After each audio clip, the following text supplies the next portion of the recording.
Are you confused between since and for? Don't worry.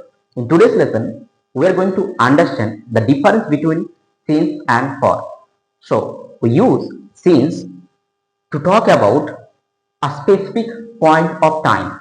It means when an action started.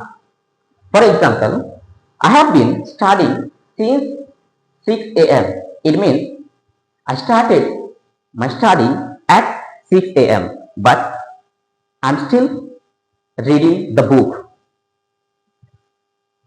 Next example, she has lived here since 2015. So the point of this action is 2015. Okay. So we use since to talk about starting point. On the other hand, we use for to talk about a duration. It means how long an action continues.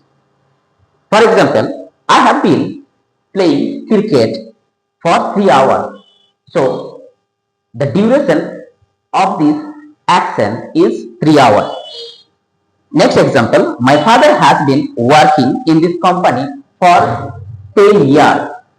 Okay, so we use since to talk about the starting point of an action. On the other hand, we use for to talk about a period of time.